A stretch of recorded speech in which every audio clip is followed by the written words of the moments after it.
પાકિસ્તાનના પતનની વાગી ગઈ છે સાયરન, જે સાયરન લુબના વાગતી હતી ને પાકિસ્તાનમાં, એના પતનની વાગતી હતી, નહીં કે સિક્યુરિટીની. યુદ્ધ પહેલા જ હાંફી ગયું છે. ભારતીય સૈન્ય સામે પાક સેના કેટલી શૂન્ય છે તે આપણે તેના પરથી જોઈ શકીએ કે આટલા બધા હુમલા કરવામાં આવ્યા, પરંતુ એક પણ હુમલો છે તે સફળ નથી થયો.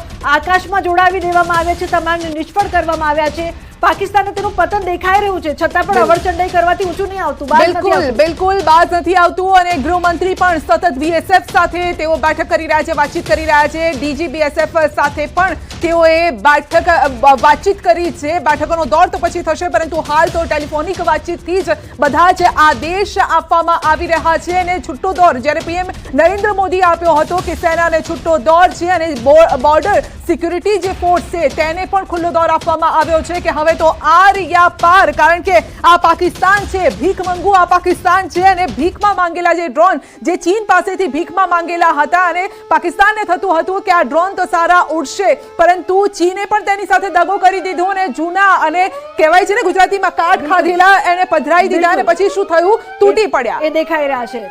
તો કર્નલ અમૃતલાલ મકવાણાજી પણ જોડાયા છે, તેમની સાથે ફરી જોડાઈએ અને ચર્ચા કરીએ. કર્નલ, જે પ્રકારથી અત્યારે ગુજરાતના 6 શહેરો છે બ્લેકઆઉટ કરવામાં આવ્યું છે અને સતર્કતા છે તે ખાસ વધારવામાં આવી છે. સોશિયલ મીડિયા બહુ જ મોટો પ્લેટફોર્મ છે, એક્સ અકાઉન્ટ છે તે પણ બંધ કરવામાં આવી રહ્યા છે.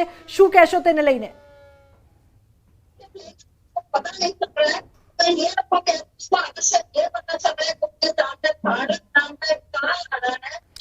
જી કર્નલ, સાથે આપણે વાતચીત કરીશું, પરંતુ સૌથી મોટી વાત ગુજરાતમાં પણ ગાંધીનગરમાં ખાસ કરીને જે હેડક્વાર્ટર છે ત્યાં અત્યારે એક કંટ્રોલ રૂમ તૈયાર કરવામાં આવે છે. અને ત્યાંથી જે સરહદી વિસ્તારો છે, કચ્છ હોય, બનાસકાંઠા હોય, અથવા તો દરિયાઈ સીમા 1600 કિલોમીટરનો દરિયાકાંઠો છે, તે વિસ્તારોમાં પણ અત્યારે ખાસ કરીને ટેલિફોનિક વાતચીત કરવામાં આવી રહી છે. ત્યાં કોઈ આ પ્રકારની શંકાસ્પદ ગતિવિધિ જો દેખાય તો તુરત જ અલર્ટ મોડમાં રહેવામાં કહેવામાં આવ્યું છે. તુરત જ રાજ્ય સરકારને જાણ કરવા માટે પણ કહેવામાં આવ્યું છે. અને જે 6 શહેરો છે, તેના કેટલાક ગામો છે, ત્યાં અત્યારે બ્લેકઆઉટ કરવામાં આવ્યું છે. બ્લેકઆઉટનો મતલબ જ એ છે કે તમારે ઘરમાં રહેવાનું છે, જોવા પણ નથી જવાનું કે બાજુવાળા એના ઘરમાં છે કે નહીં, તમારી જ એ જોવાની તમારી ચિંતા નથી.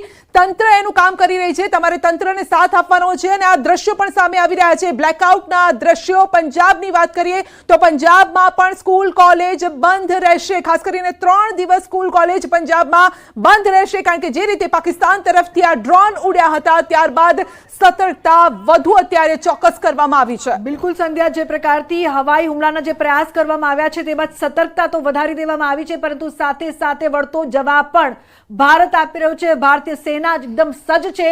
ઇમરજન્સી સેન્ટર પ્રકારથી જે પ્રકારથી ગાંધીનગરમાં દાખવવામાં આવ્યું છે, અત્યાર સુધીના સૌથી મોટા સમાચાર જે પ્રાપ્ત થઈ રહ્યા છે.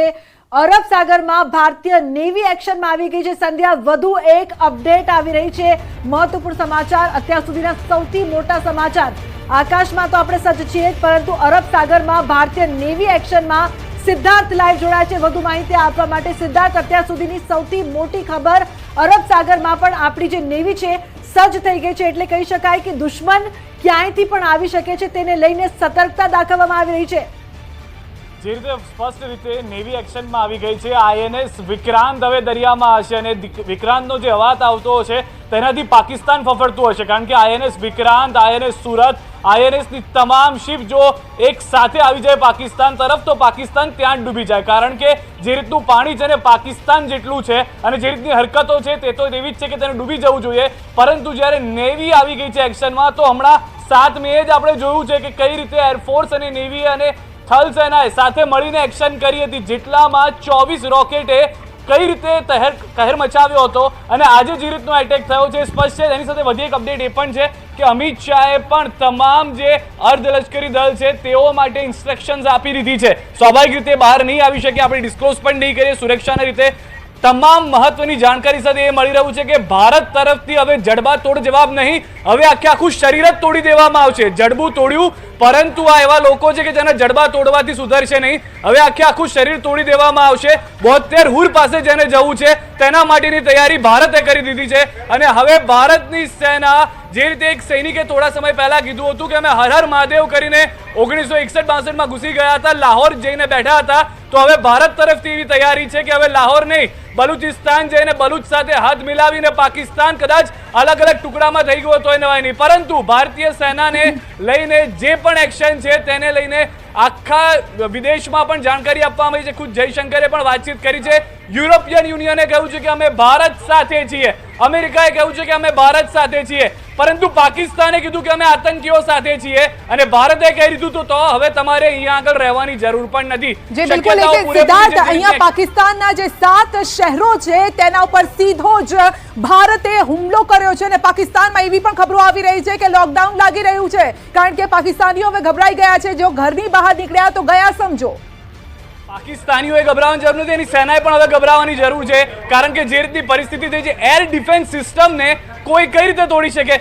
જેનું કામ જ એ છે કે એર ડિફેન્સ કરવાનું, ત્યાં આગળ મિસાઇલ ના આવી જોઈએ, એ સુરક્ષિત રાખવાનું, એની એર ડિફેન્સ સિસ્ટમ જ કામની નથી. ચાઇનીઝ માલ લો તો આ થાય, એનો વધુ એક પુરાવો પાકિસ્તાન પાસે પણ છે.